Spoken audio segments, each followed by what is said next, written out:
5-kilogram fish is swimming at a speed of 3 meters per second. Small unsuspecting fish of 1 kilogram is swimming at 2 meters per second towards the big fish. What will the speed of the big fish be immediately after it swallows the little fish?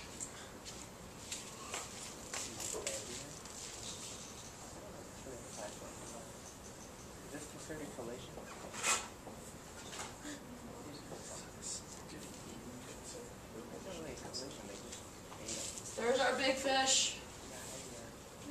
Now the problem doesn't specify if the fish is swimming to the right or the left. It won't matter.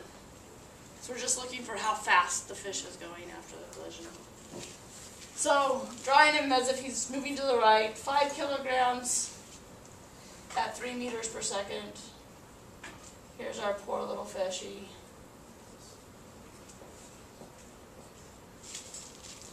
Swimming towards. Big fish swallows little fish.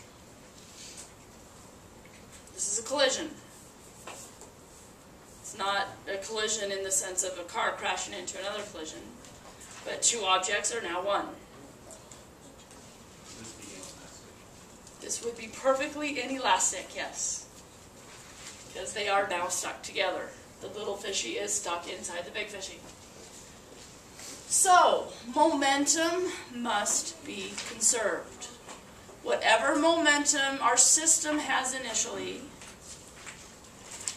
our system consists of the big fish and the little fish.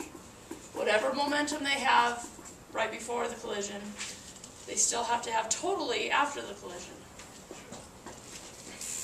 So this fish has a momentum of 5 kilograms times 3 meters per second.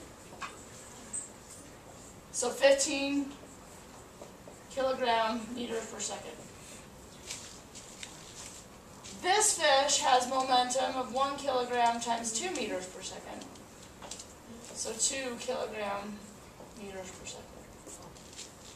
So what is the total momentum of our system initially? I heard a couple of answers. I heard a 17 and a 13. Momentum's a vector. If this one's to the right and this one's to the left, we need to designate that somehow. We can call that one positive I hat, this one would be negative I hat. So the total momentum of our system initially is 13 kilograms meters per second.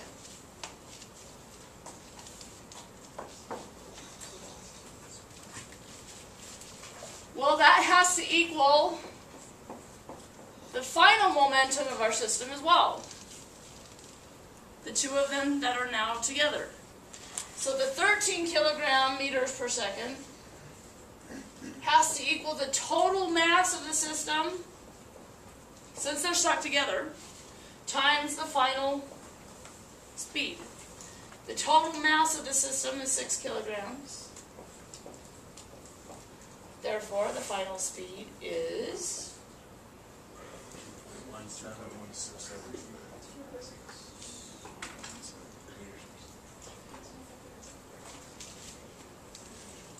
2.17 meters per second. So the big fish is now moving slower than he was before he swallowed this little fish. Does it make sense that he's moving slower? Yes. Basically, the collision with the little fish slowed him down. Exactly right. So that's how fast he would be traveling right after he swallowed the little fish. So momentum, just like forces, momentum is a vector. You have to have the appropriate signs and directions on your momentum vectors.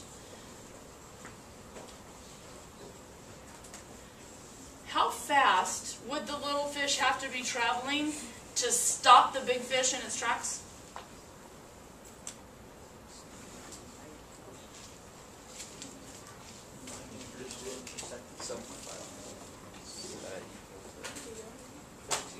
What would the little fish's... Yeah. The little fish's momentum would need to be what to stop it? It'd need to be negative 15 kilogram meters per second in order to cancel the 15 from the big fish and give us a total momentum initially of 0. Now that can be a little counterintuitive. Total momentum of 0 does not mean nothing is moving. Doesn't mean everything's at rest. You can have objects moving and have a total momentum that is 0. If the momentum in one direction can cancel with the momentum in the opposite direction, total momentum would be 0. So this fish would have to come to rest if the momentum of that fish equals the momentum of this fish. And yes, since this mass is 1 kilogram, this fish would have to travel at 15 meters per second to stop this one in its tracks.